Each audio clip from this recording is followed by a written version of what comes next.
എല്ലാ കൂട്ടുകാർക്കും നമസ്കാരം. നമ്മുടെ പുതിയ വീഡിയോയിലേക്ക് സ്വാഗതം. ഇന്നത്തെ നമ്മുടെ വീഡിയോ വളരെ എളുപ്പത്തിൽ തന്നെ ഉണ്ടാക്കിയെടുക്കാൻ പറ്റിയ നല്ലൊരു പാൽ ദോശയാണ്. വളരെ സോഫ്റ്റ് ആണ് ഈ ഒരു പലഹാരം കഴിക്കാനായിട്ടും. കറി പോലും വേണ്ടാത്ത നല്ല പഞ്ഞി പോലുള്ളൊരു പലഹാരം കൂടിയാണ്. രാവിലെ ബ്രേക്ക്ഫാസ്റ്റ് ആയിട്ടും വൈകിട്ട് നല്ല ചൂട് കട്ടൻ ചായക്കൊപ്പം കഴിക്കാനും സൂപ്പർ ടേസ്റ്റ് ആണ്. രാവിലെ നമ്മുടെ കുട്ടികളുടെ ലഞ്ച് ബോക്സിൽ കൊടുത്തുവിടാനായിട്ട് ഈ ഒരു പലഹാരം തന്നെ മതിയാകും.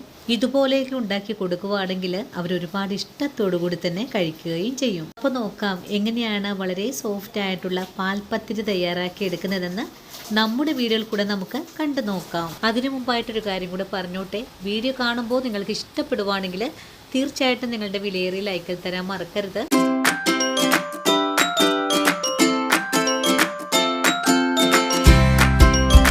ഇനി നമുക്ക് പത്തിരി തയ്യാറാക്കാൻ തുടങ്ങാം. ഇതിനായിട്ടൊരു ബൗൾ എടുത്ത് വെച്ചിട്ട് ഇതിലേക്ക് 280 മില്ലി അളവുള്ള കപ്പിൽ 1 കപ്പ് പാൽ ഒഴിച്ചു കൊടുക്കാം. ഞാനിത് തിളപ്പിക്കാത്ത പാലാണ് ഇവിടെ എടുത്തിട്ടുള്ളത്. ഇനി ഈ പാലിലേക്ക് 1 കോഴിമുട്ട കൂടെ ഒഴിച്ചു കൊടുക്കാം. കൂടെ തന്നെ 1 കപ്പ് വെള്ളവും കൂടെ ഒഴിച്ചു കൊടുക്കണം. ഇനി 1 നുള്ള് വാനില എസൻസ് കൂടെ ഒഴിച്ചു കൊടുക്കാം. ഇനി നമുക്കിതിലേക്ക് 300 മില്ലി അളവിൽ ഗോതമ്പ് പൊടി ചേർക്കാം. ഞാനിവിടെ ആട്ടപ്പൊടിയാണ് എടുത്തിട്ടുള്ളത്. ഇനിയിപ്പോൾ ഇതെല്ലാം കൂട്ടിച്ചേർത്ത് നല്ലോണം ഒന്ന് മിക്സ് ചെയ്തെടുക്കാം. ഞാനിപ്പോൾ ഈ ഒരു വാനില എസൻസ് ചേർത്തിട്ടുണ്ട്. പകരമായിട്ട് നിങ്ങൾക്ക് ഇതിലേക്ക് ഏലക്കപ്പൊടിയും ചേർത്ത് കൊടുക്കാവുന്നതാണ്. ഇതെല്ലാം കൂട്ടി ചേർത്ത് കട്ടകളൊന്നും തന്നെ ഇല്ലാതെ വേണം നമുക്കൊന്ന് മിക്സ് ചെയ്തെടുക്കാനായിട്ടും. ഇനിയിപ്പോൾ നല്ലോണം ഒന്ന് മിക്സ് ചെയ്തിട്ടുണ്ട്. ഇനി ഇതിലേക്ക് ആവശ്യത്തിനുള്ള ഉപ്പ് ചേർത്ത് കൊടുക്കണം. ആദ്യമേ നമുക്കിതിലേക്ക് 1.5 സ്പൂൺ അളവിൽ പഞ്ചസാര ചേർക്കാം. പഞ്ചസാര നിങ്ങൾക്ക് ഇപ്പോൾ ചേർക്കാൻ താല്പര്യം ഇല്ലെങ്കിൽ ഇത് ഒഴിവാക്കാവുന്നതാണ്. കൂടെ തന്നെ 1 നുള്ളു ഉപ്പും കൂടി ചേർത്ത് കൊടുക്കാം. ഒന്നുകൂടെ മിക്സ് ചെയ്തെടുക്കാം. ഇനി ഒരു മിക്സിയുടെ ജാറിലേക്ക് ഇത് മാറ്റിയിട്ട് നല്ല പോലെ ഒന്ന് അടിച്ചെടുക്കാം. അങ്ങനെ നമ്മുടെ മാവ് ഇവിടെ അടിച്ചെടുത്തിട്ടുണ്ട്. ഇനിയിപ്പോൾ ഇതേ ബൗളിലേക്ക് തന്നെ അടിച്ചെടുത്ത മാവ് ചേർത്ത് കൊടുക്കാം. നിങ്ങൾക്ക് ഇതിലേക്ക് മധുരം കുറച്ചുകൂടെ ഒക്കെ ചേർക്കാൻ താല്പര്യമാണെങ്കിൽ ചേർക്കാവുന്നതാണ്. അങ്ങനെ നമ്മുടെ മാവ് ഇതുപോലെ ഒരു കൺസിസ്റ്റൻസിയിലാണ് ആക്കി കിട്ടിയിട്ടുള്ളത്. നമുക്ക് കട്ടി കൂടുതലാണെങ്കിൽ കുറച്ചുകൂടെ വെള്ളമൊക്കെ ചേർത്ത് അടിച്ചെടുക്കാവുന്നതാണ്. ഇതേ ഒരു അയവിനാണ് നമ്മളിവിടെ മിക്സ് ചെയ്തെടുത്തിട്ടുള്ളത്. കണ്ടോ, കൂടുതൽ അളവിൽ വെള്ളമൊന്നും ചേർന്നിട്ടില്ല. അതുപോലെ അത്യാവശ്യം കട്ടിയോടുകൂടി തന്നെയാണ് മാവ് ഇവിടെ മിക്സ് ചെയ്തെടുത്തിട്ടുള്ളതും. ഇനി നമുക്ക് ഈ മാവ് ഒരു 10 മിനിറ്റ് നേരത്തേക്ക് ഒന്ന് റെസ്റ്റ് ചെയ്യാനായിട്ട് മൂടി വെച്ച് കൊടുക്കാം. മാവ് റെസ്റ്റ് ചെയ്യാൻ വെച്ച് കൊടുക്കുന്ന സമയം കൊണ്ട് നമുക്കിതിലേക്ക് 1 നുള്ളു ഇൻസ്റ്റന്റ് ഈസ്റ്റ് കൂടെ ചേർത്ത് കൊടുക്കാം. ഈസ്റ്റ് കൂടി ചേർത്തിട്ട് വീണ്ടും നല്ലോണം തന്നെ ഒന്നുകൂടെ ഇളക്കി കൊടുക്കാം. നേരത്തെ ഈസ്റ്റ് ചേർക്കേണ്ട ആവശ്യമൊന്നും തന്നെയില്ല.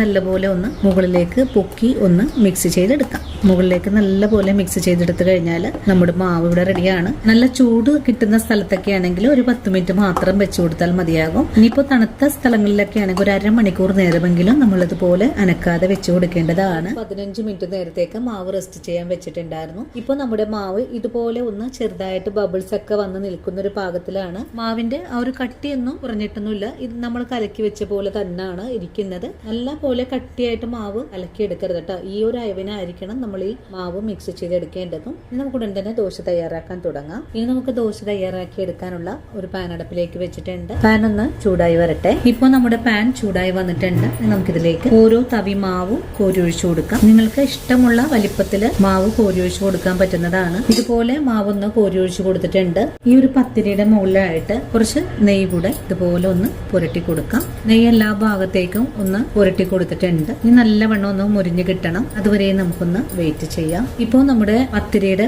ഒരു ഭാഗം ഒന്ന് ചെറുതായിട്ട് മുരിഞ്ഞ് വന്നിട്ടുണ്ട്. നമുക്കിതൊന്ന് മറിച്ചിട്ട് കൊടുക്കാം. ഇനി എല്ലാ ഭാഗവും ഒന്ന് ചെറുതായിട്ടൊന്ന് മുരിഞ്ഞ് കിട്ടണം. ഇനി ഈ ഒരു വശവും നല്ലപോലെ ഒന്ന് മുരിഞ്ഞ് വന്നാൽ നമുക്കിതൊന്ന് പാനിൽ നിന്ന് എടുത്ത് മാറ്റാം. നല്ല പോലെ മുരിഞ്ഞ് വന്നിട്ടുണ്ട്. നമുക്കിതൊന്ന് മടക്കിയും കൂടെ കൊടുക്കാം. പത്തിരി ഒരു പ്ലേറ്റിലേക്ക് കൂടെ മാറ്റാം. അതിനുശേഷം അടുത്തത് നമുക്ക് ഇതുപോലെ തന്നെ ചെയ്തെടുക്കാം. അടുത്ത പത്തിരിയും നമുക്ക് ഇതുപോലെ തന്നെ പരത്തിയെടുക്കാം. പത്തിരി പരത്തിയതിന് ശേഷം ഇതിന്റെ മേലെയായിട്ട് കുറച്ച് നെയ്യ് കൂടെ സ്പ്രെഡ് ചെയ്ത് കൊടുക്കാം. നമ്മൾ ബ്രെഡ് എല്ലാം കഴിക്കുന്ന ആ ഒരു ടേസ്റ്റ് ആണ് ഈ ഒരു പത്തിരി കഴിക്കാനായിട്ടും. ഇനിയിപ്പോ നമ്മുടെ കുട്ടികൾക്ക് ഒരു കറി പോലും കറിയില്ലാതെ വളരെ സിമ്പിൾ ആയിട്ട് തയ്യാറാക്കി കൊടുക്കാൻ പറ്റിയ നല്ലൊരു ബ്രേക്ക്ഫാസ്റ്റ് റെസിപ്പിയും നല്ലൊരു ഈവനിങ് സ്നാക്സ് റെസിപ്പി കൂടെയാണ്. ഇനിയിപ്പോ രണ്ടാമത്തെ പത്തിരിയും നമുക്കൊന്ന് മറിച്ചിട്ട് കൊടുക്കാം. താഴെ ഭാഗവും ഒന്ന് ചെറുതായിട്ട് മുരിഞ്ഞു കഴിഞ്ഞാൽ ഈ ഒരു പത്തിരിയും നമുക്ക് എടുത്തു മാറ്റാം. അങ്ങനെ രണ്ടാമത്തെ പത്തിരിയും നല്ല പോലെ മുരിഞ്ഞിട്ടൊക്കെ വന്നിട്ടുണ്ട്. അങ്ങനെ രണ്ടാമത്തെ പത്തിരിയും നമ്മൾ ഇതുപോലെ ഒന്ന് ആക്കിയെടുത്തിട്ടുണ്ട്. ഈ ഒരു പാൽപ്പത്തിരിയും നമുക്ക് പ്ലേറ്റിലേക്ക് എടുത്ത് മാറ്റാം.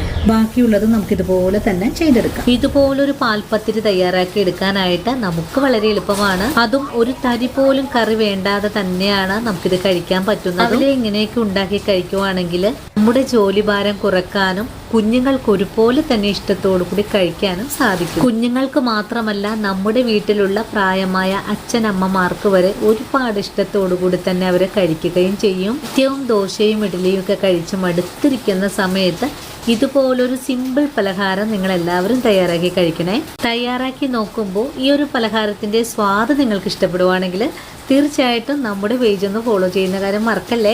അതുപോലെ വീഡിയോ കുറിച്ചുള്ള അഭിപ്രായങ്ങൾ കമന്റ്സ് ആയിട്ട് അറിയിക്കാനും മറക്കരുത്.